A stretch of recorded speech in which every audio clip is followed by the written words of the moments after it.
हम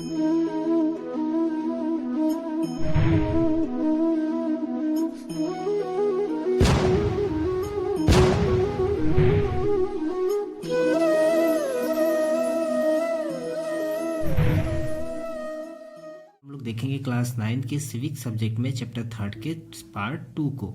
और इसके पहले हम लोगों ने बहुत सारा टॉपिक कवर कर रखा है। अगर आप लोग को नहीं है मिला है तो आप प्लेलिस्ट में देखिएगा, उसमें ज़रूर मिल जाएगा।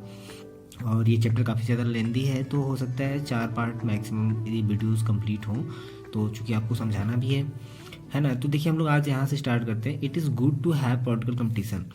क्या पॉलिटिकल जो कंपटीशन है आज हम लोग देखते हैं कंट्री में, क्या वो अच्छा है? क्योंकि यहाँ पर कंपटीशन होता है वहाँ पे कुछ निगेटिव चीज़ें भी होती हैं। जैसे कि अगर मैं क्लास का बात करूँ तो क्लास में अगर 2 बच्चे ब्रिलियंट, मान लीजिए बहुत टॉप मोस्ट हैं, टॉपर रहने वाले, तो वो फ्रंटली भले आपको फ्रेंड दिखे बट उनमें थोड़ी खिचखिच होती रहती है। एक ग्रुप है, उसमें मॉनिटर बनाना है, तो 2 कैंडिडेट खड़े हो गए हैं, तो किसी एक जो दोनों को सपोर्ट करने वाले होंगे वो आपस में क्या करेंगे, बुराई करेंगे। तो बिल्कुल सेम थिंग इधर भी है। पॉलिटिकल कंपटीशन जो होता है तो उसमें बहुत सारे जो इलेक्शन है ना पॉलिटिकल पार्टी के होते रहते हैं।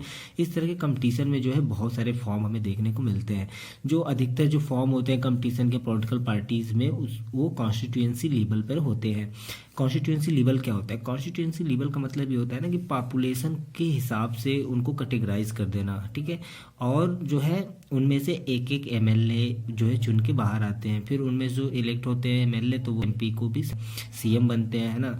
तो इस तरह से मतलब कॉन्स्टिट्यूएंसी लेवल में पॉपुलेशन को बांट दी जाती है, फिर हर एक जगह से लोग वोट देते हैं।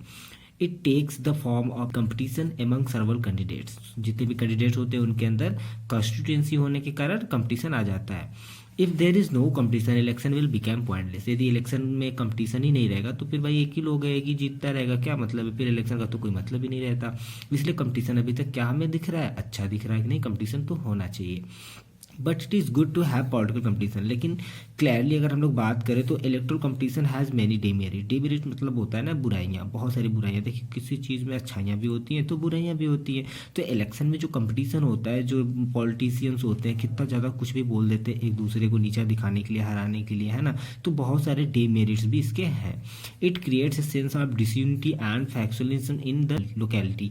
तो ये जो डीमेरिट्स है ना, ये क्या करता है, ये जो है सेंस ऑफ डिसयूनिटी का भाव लोगों के अंदर लाता है। डिसयूनिटी मतलब भेदभाव करता है, और फैक्शनलिज्म लाता है, और साथ ही साथ हर एक जगह पे जहाँ भी पॉलिटिकल कंपटीशन है वहाँ हर जगह लोकेलिटी में कहीं पर भी ये देखने को मिलता है।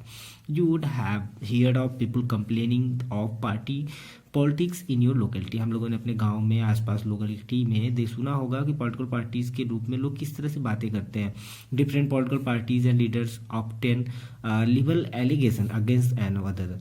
एक दूसरे के खिलाफ ही हमेशा बातें करते रहते हैं जो भी अलग अलग पार्टी के सपोर्टर होते हैं। Parties and candidates often use dirty tricks to win election. बहुत सारे गंदे ट्रिक, बहुत सारे उल्टे सीधे काम करते हैं इलेक्शन को जीतने के लिए। कुछ लोग जो है ना इस प्रेशर के कारण जो है इलेक्ट्रल फाइट्स में जाना अलाउ ही नहीं करते हैं, और ऐसा मानते हैं कि not allow sensible long term policies to be formulated. और some of the good people, कुछ लोग अच्छे लोग भी हैं जो कि इसकी सेवा करना चाहते हैं। डर्टी गेम हो जाता है ना, आपने सुना होगा कि politics is a dirty game. तो बहुत से लोग हैं जो इसमें जाना नहीं चाहते हैं, और बहुत से लोग हैं जो कि जिसमें जाके देश की सेवा करना चाहते हैं, लेकिन they do not like the idea of being dragged into unhealthy competition. जो लोग नहीं जाना चाहते, वो नहीं चाहते कि इस तरह की गंदी राजनीति में वो जाए, तो इंटरेस्ट नहीं रखते। तो हमारा जो कॉन्स्टिट्यूशन के जो मेकर्स रहे हैं वो इन सब प्रॉब्लम से अवेयर थे कि ऐसी प्रॉब्लम आ सकती है, लोग एक दूसरे को हराने के लिए पता नहीं किस स्तर तक जा सकते हैं। फिर भी they opted for free competition in election as way to select our future leaders को सेलेक्ट करने के लिए उन्होंने फिर भी इसको अच्छा माना, इलेक्शन कंपटीशन को अच्छा माना, इसको चालू रखा। They did so because this system work better in long run. क्योंकि उनको पता था कि यह सिस्टम जो है ना इलेक्शन का, इलेक्टोरल फ्री कंपटीशन, यह बहुत ज़्यादा लंबे समय तक हमें काम आएगा। काम कैसे आएगा? क्योंकि देखिए अगर कोई आपका लीडर इलेक्ट हो गया, अब वो अगर आपके हिसाब से काम नहीं कर रहा है, फिर भी ये हमें अपॉर्चुनिटी, इलेक्शन जो होते हैं वो तो हमें देते ही है ना कि हर 5 साल बाद हम उसे चेंज कर सकते हैं। तो इस वजह से जो हमारे कॉन्स्टिट्यूशन मेकर्स थे वो ये सब समस्याएं जानने के बाद भी उनको लगता था कि नहीं ये ठीक है, लॉन्ग टर्म तक यदि वो अच्छा नहीं करेंगे तो अगली बार जीतेंगे ही नहीं, इसलिए इसको बनाए रखा। In an ideal world all political leaders know what is good for the people and are motivated only by a desire to serve them. तो जितने भी लीडर्स हैं उनको पता होता है कि क्या उनको करना चाहिए जिससे कि वो अच्छे से हर बार इलेक्शन को जीत सकें। पॉलिटिकल कंपटीशन जो है ना वो नेसेसरी नहीं है इस तरह के आइडियल वर्ल्ड में। लेकिन अगर हम लोग बात करें कि क्या होता है रियल लाइफ में, तो political leaders all over the world like all other professionals are motivated by desire to advance their political careers. अपने पॉलिटिकल कैरियर्स की चाहत में मेरा पॉलिटिकल कैरियर्स बना रहे, वो उस पर ही केवल ध्यान दे और उनका ध्यान लोगों की कामों पे ज़रूरतों पे ना जाए, तब भी they want to remain in power to get power and position for themselves. वे हमेशा पावर में रहना चाहते हैं, पावर वाले पोजीशन में रहना चाहते हैं, खुद को रखना चाहते हैं। They may wish to serve the people as well as. तो इसके साथ उन्हें लोगों की सेवा भी करनी होगी। ऐसा नहीं कि केवल वो अपने जीतने के चक्कर में ही पड़े रहेंगे 5 साल, क्योंकि अगर ऐसा करेंगे तो अगले साल उन्हें वोट ही नहीं मिलेगा।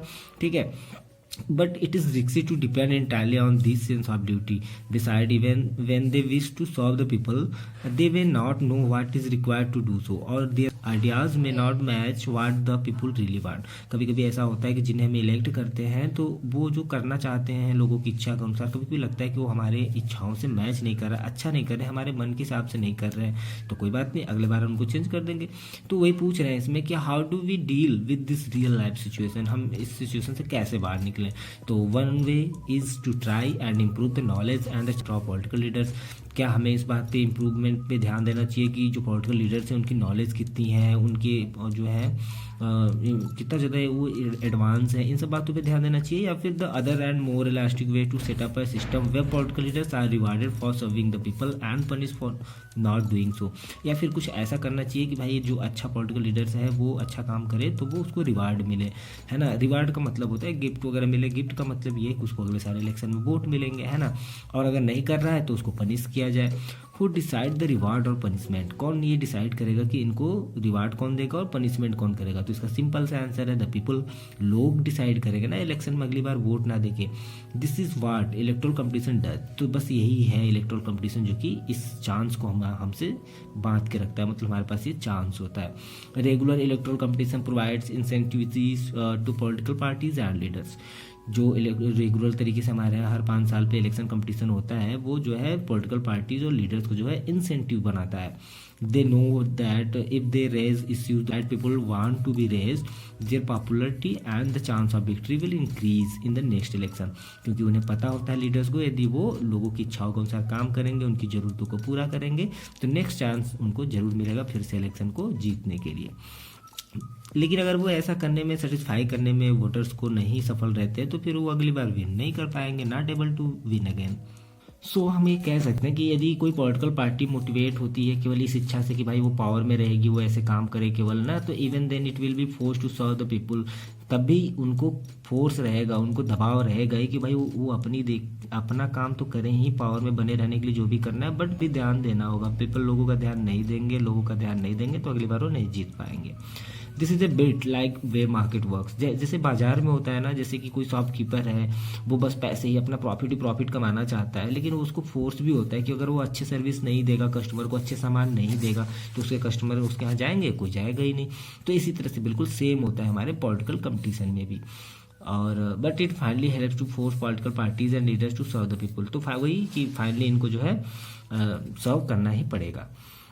तो ये लॉन्ग टर्म चलने वाली योजना है। तो जैसे देखो ये लोग कह रहे हैं कि मेरे पास योजनाएं हैं, मेरे पास वोट है, बहुत सारे प्रॉमिसेस करते हैं जब भी इलेक्शन आता है। तो अब हम लोग देखेंगे what is our system of election. हमारे यहाँ जो इलेक्शन का सिस्टम है वो कैसा है, क्या है, ठीक है। कैन वी से, क्या हम कह सकते हैं कि जो इंडियन इलेक्शन है वो डेमोक्रेटिक है। इस क्वेश्चन का आंसर जानने के लिए हमें जो है इलेक्शन देखने पड़ेंगे जो कि लोकसभा और विधानसभा में होते हैं। लोकसभा क्या होते हैं, लोकसभा देखिए सेंट्रल लेवल पर होता है, ठीक है। विधानसभा स्टेट लेवल पर होता है। तो जो स्टेट लेजिस्लेटिव असेंबली होती है उसे विधानसभा कहते हैं, उसमें MLA वगैरह आते हैं, ठीक है। और जो लोकसभा होते हैं उसमें MP वगैरह आते हैं। तो जो ये लोकसभा और विधानसभा की जो इलेक्शंस है ना, ये हर 5 साल पे हमारे यहाँ होते हैं। After 5 years the terms of all the elected representative comes to an end. The Lok Sabha and the Vidhan Sabha stand dissolve. यानी ये निश्चित है, मोस्ट इंपॉर्टेंट क्या कि हमारे यहाँ हर 5 साल पे लोकसभा और विधानसभा जो है डिसॉल्व हो जाती है। Election are held in all constituencies means क्या होता है, देखिए जितनी अभी एक बार बता चुके हैं, जो पॉपुलेशन होती है उसके हिसाब से पूरा वार्ड में उसको बांट दिया जाता है, फिर अलग अलग जगहों से लोग इलेक्ट होते हैं। तो जो इलेक्शन है वो हर कॉन्स्टिट्यूएंसी में सेम टाइम पर होती है ना, either on the same day या फिर एक ही दिन हो जाती है, with in the few days या फिर कुछ समय लगते हैं उसको कराने में। This is called general election. तो जो ये इलेक्शन होते हैं ना लोकसभा और विधानसभा के, असेंबली के, इसी को जो है जनरल इलेक्शन कहते हैं। Sometimes election is held only for one constituency to fill the vacancy caused by the death और रिकग्निशन ऑफ ए मेंबर। कभी कभी ऐसा होता है कि केवल एक ही कॉन्स्टिट्यूएंसी में जो है इलेक्शन कराए जाते हैं। ऐसा कब होता है? जब किसी की डेथ हो जाती है, जब कोई इलेक्टेड मेंबर जो है जीता हुआ लीडर उसकी डेथ हो जाती है तो अचानक से फिर उसमें रिजाइन या फिर कोई रिजाइनेशन दे देता है, इस्तीफा दे देता है, तो उस समय इलेक्शन कराए जाते हैं। नहीं तो हर 5 साल पे तो फिक्स है कराए जाएंगे। तो यह जो किसी के मरने के बाद जो फिर से इलेक्शन कराए जाते हैं ना, इसी को बाय इलेक्शन कहते हैं। इट्स इम्पोर्टेंट कि आपको पता होना चाहिए what is the by election. By election कब होता है? जब किसी इलेक्टेड मेंबर की डेथ हो जाती है। तो इस चैप्टर में हम लोग फोकस करेंगे कि जनरल इलेक्शंस क्या है, ठीक है, कैसे होते होंगे। इलेक्टोरल कॉन्स्टिट्यूशन ये क्या है ये देखें हम लोग। You read about the people of Haryana elected 19 MLAs। You may have wondered how they did that. Did every person in Haryana vote for all 90 MLAs? तो क्या आप लोग को क्या लगता है? देखिए हरियाणा में जैसे हम लोगों ने केस स्टडी किया तो 90 MLA है वहाँ पे, ठीक है। तो क्या 90 MLA को, जितनी पॉपुलेशन है वो पॉपुलेशन पूरी के पूरे 90 MLA को वोट देती होगी? You perhaps know that this is not the case. लेकिन शायद ऐसा नहीं होता है। क्यों? In our country we follow an area based system of representation. हमारे कंट्री में जो है लोगों को डिवाइड कर दिया गया है एक सिस्टम के द्वारा, एक कॉन्स्टिट्यूंसी के द्वारा, जिसमें लोग रिप्रेजेंटेशन देते हैं। और the country is divided into different areas of purpose of election. अलग अलग एरिया में इसको डिवाइड किया गया है पूरे देश को। These areas are called electoral constituencies. तो इसी जो डिवाइडेड एरिया है ना, हर एक जगह का अलग अलग, उसी को इलेक्टोरल कॉन्स्टिट्यूंसीज कहते हैं। The voters who live an area elect one representative. तो जो इस एरिया के लोग हैं जो रहने वाले, वो केवल एक ही रिप्रेजेंटेटिव को वोट करेंगे, न कि पूरे 90 MLA को। मतलब मैं हूँ, जैसे मान लीजिए आप हो, ठीक है, आप वोट देने जाते हो, तो अगर आप वोट हो तो आपके एरिया का जो MLA है आप बेसिकली केवल उसी को ही वोट दोगे, इन्हें की सभी 90 MLA को घूम घूम के वोट दोगे, ठीक है, क्लियर है।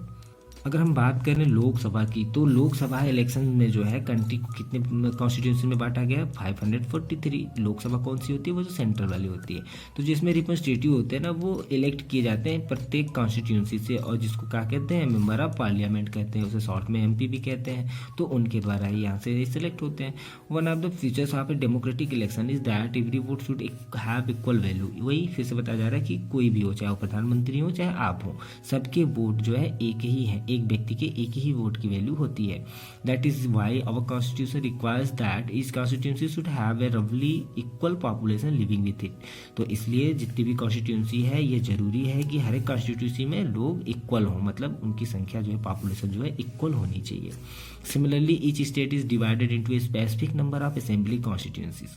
कभी कभी किसी स्टेट में बिल्कुल इसी तरह से जैसे केंद्र में होता है ना, मतलब लोकसभा में, उसी तरह से स्टेट वाले में भी होता है कि उसमें भी प्रत्येक असेंबली कॉन्स्टिट्यूंसीज को जो है इक्वल नंबर ऑफ पॉपुलेशन में डिवाइड किया जाता है।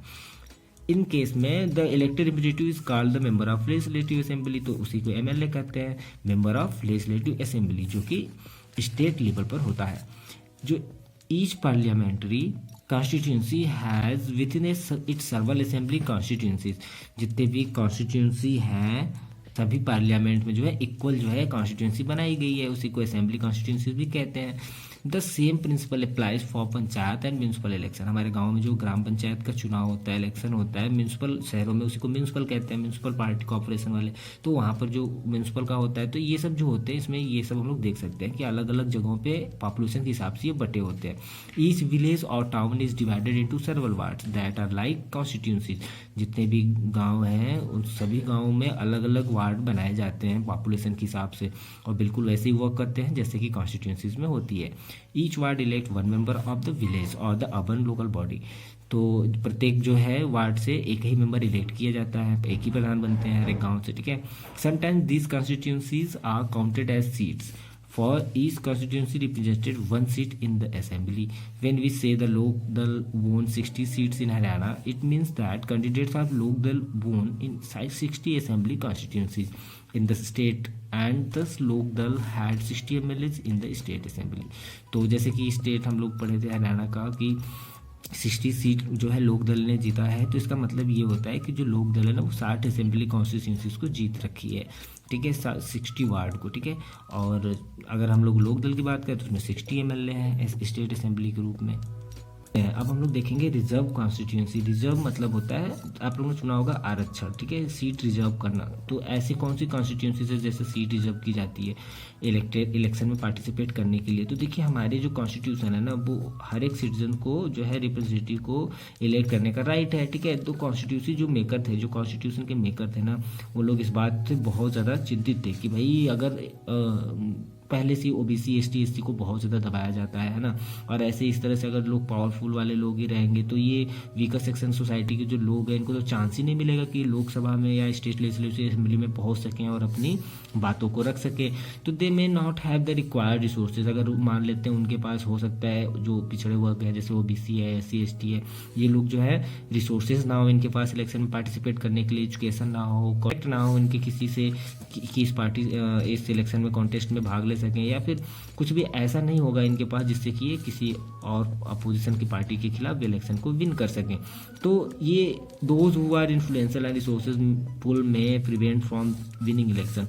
तो इन लोग कैसे फिर इलेक्शन में जीतेंगे? इफ दैट हैपन, यदि ऐसा होता है, our parliament and assemblies would be deprived of the voice of a significant section of our population. अगर ऐसा होगा कि जो वीकर सेक्शन है सोसाइटी के, ओबीसी एसटी एसटी, अगर इनको जो है पार्टिसिपेशन ही नहीं मिले, भाग ही नहीं ले पाएंगे इलेक्शन में, तो भाई बहुत ज़्यादा बड़ा हिस्सा जो है हमारे कंट्री का पॉपुलेशन का, उसकी आवाज़ को तो हम लोग सुन ही नहीं पाएंगे। डिप्राइव मतलब कि दबी ही रह जाएगी। That would make our democracy less representative and less democratic. और इस तरह से फिर क्या बन जाएगा, हमारा जो डेमोक्रेसी सिस्टम है वो कम हो जाएगा और उसके रिप्रेजेंटेटिव भी कम हो जाएंगे और ये कम डेमोक्रेटिक माना जाएगा। इसलिए जो मेकर्स थे हमारे कॉन्स्टिट्यूशन के, वो सोचते थे स्पेशल सिस्टम के बारे में जिसमें रिजर्व किया जाए कॉन्स्टिट्यूंसी को, जो कि वीकर सेक्शन है सोसाइटी के, उनके लिए। तो some constituencies are reserve for the people who belong to the schedule caste SC and the schedule tribes ST. इसलिए कुछ सीटें जो है उनके लिए भी सुरक्षित रखी गई। सीटें सुरक्षित रखने का मतलब ये है कि उस पर केवल उन्हीं कास्ट के लोग इलेक्शन में पार्टिसिपेट करेंगे। In SC reserve constituency only someone who belongs to the schedule caste can stand for election, वही बताया जा रहा है। Similarly only those belonging to the schedule tribes, उसी तरह एसटी में जितने लोग एसटी से बिलोंग करते होंगे केवल वही लोग कॉन्टेस्ट में पार्टिसिपेट कर सकते हैं। तो अगर हम लोग बात करें करंटली जो लोकसभा है वहाँ पे 84 कितनी पूरी टोटल सीट कितनी थी 543, ठीक है। उनमें जो है 84 सीट जो है रिजर्व कर दी गई हैं एससी के लिए और 47 किसके लिए, एसटी के लिए। एज ऑन 26 जनवरी 2019 ये तब से लागू हो चुका है, मतलब पूरी तरह से। This number is in proportion to their share in the equal total population. यह जो सीटें मिली हैं इनको किस आधार पे मिली हैं कि 84 इनको मिलेंगे, 47 इनको किस आधार पे मिला, उनके पॉपुलेशन के आधार पे मिला, उनकी जितनी पॉपुलेशन थी उसके हिसाब से। Thus the reserve seats for SC and ST do not take away the legislate share of any other social group. किसी और के द्वारा इसमें शेयर नहीं होगा, मतलब कोई और कास्ट का लोग इसमें आके पार्टिसिपेट नहीं कर सकता, इलेक्शन नहीं लड़ सकता। This system of reservation was extended later to the other weaker section at the district and local level। यह सेक्शन जो है बाद में फिर और भी ज़्यादा बढ़ाया गया डिस्ट्रिक्ट लेवल पे और लोकल लेवल पर भी, विलेज लेवल पर भी, ठीक है। In many state seats rural panchayat and urban municipal parties and corporation, इन सब जगहों पे, जैसे ग्राम पंचायत हो गया, म्यूनसिपल पार्टीज हो गई, कॉर्पोरेशन वगैरह, इन सब पे भी ये रिजर्वेशन लागू किया गया। तो जो लोकल बॉडीज हैं, मतलब गांव के लोग हैं, now reserve for the other backward class OBC as well as however the proportion of seats reserve varies from state to state. तो हर एक स्टेट में अलग पॉपुलेशन है, तो हर जगह पे इसकी सीट की जो संख्या है ना, कितने सीट रिजर्व है, ये सब अलग अलग है। Similarly 1/3 of the seats are reserve in the rural and urban local bodies for women candidates. साथ ही साथ वीमेन के लिए भी, वीमेन भी पार्टिसिपेट कर सकती हैं, उनके लिए भी 1/3 सीट जो है रिजर्व की गई है, चाहे वो रूरल हो या फिर अर्बन लोकल बॉडीज के इलेक्शन हो। वोटर लिस्ट, नेक्स्ट है हमारा वोटर लिस्ट। तो अब देखिए रिजर्व हो गया कॉन्स्टिट्यूंसीज, अब जो है वोटर लिस्ट आती है। वोटर लिस्ट क्या होता है, जिसमें हम लोग के वोट देने के नाम होते हैं। आप लोग तो वोट अभी नहीं देते होंगे, बेसिकली जिसकी एज अबव द 18 या 18 ईयर्स हो जाता है तो वो एलिजिबल हो जाता है वोट देने के। ये कौन कहता है, ये हमारा यूनिवर्सल एडल्ट फ्रेंचाइजी कहता है। तो देखेंगे हम लोग वोटर लिस्ट होती क्या है। तो देखिए जब एक बार कॉन्स्टिट्यूंसी डिसाइड हो जाती है ना, तो अगला स्टेप होता है कि भाई कौन वोट दे सकता है और कौन वोट नहीं दे सकता। This decision can be left to anyone till the last day. तो ये आखिरी दिन तक तो नहीं कर सकते हम लोग, इसलिए बहुत पहले ये सब करा दी जाती है।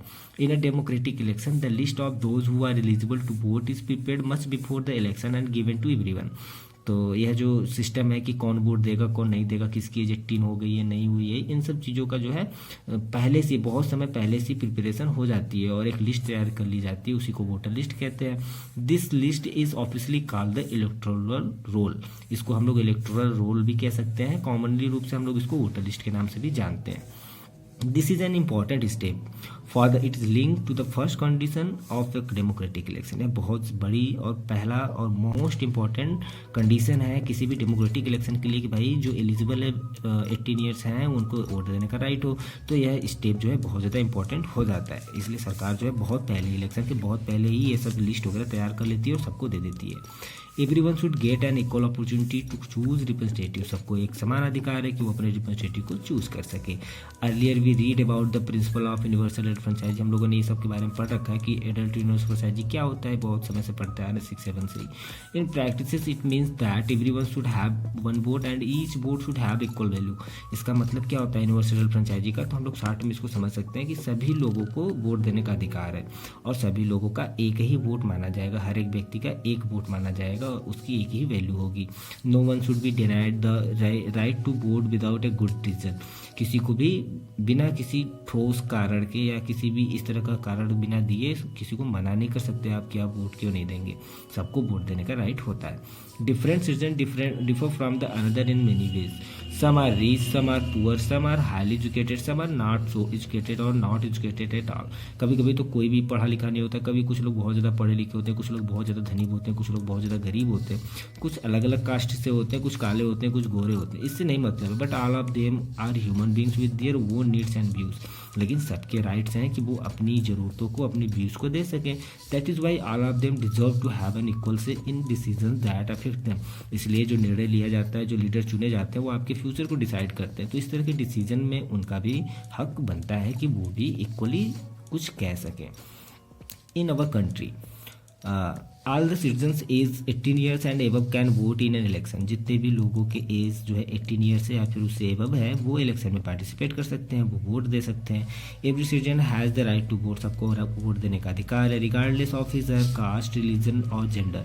इसमें कोई बात मायने नहीं रखती कि वो किस कास्ट से हैं, किस जेंडर से हैं या फिर किस रिलीजियन से हैं। Some criminals and persons with unsound mind can be denied the right to vote. कुछ लोगों को, जैसे क्रिमिनल पर्सन होते हैं, उन लोगों को कभी कभी मना कर दिया जाता है, वोट देने का अधिकार नहीं मिलता है।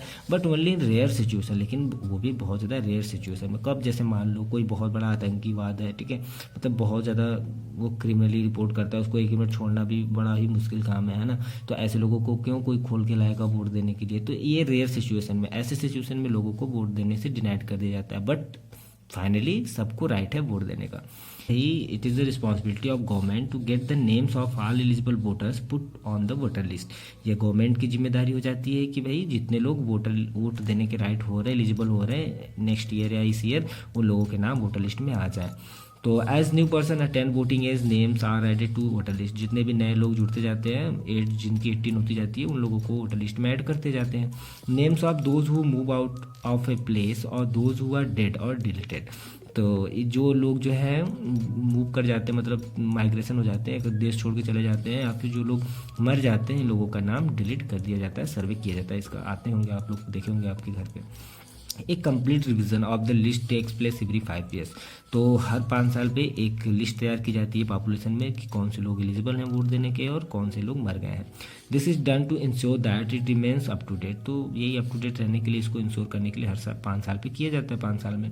In the last few years a new system of election photo identity card, जिसे EPIC भी कहते हैं, has been introduced। कुछ समय पहले, कुछ वर्षों पहले जो है एक नया सिस्टम इलेक्शन का हम लोग देखते हैं कि अब जो है फोटो आइडेंटिटी कार्ड आता है, वोटर लिस्ट कार्ड टाइप का बना होता है, उस पर आपकी फोटो लगी होती है, एड्रेस लगी होती है और तमाम चीज़ें डॉक्यूमेंट के रूप में लिखा होता है।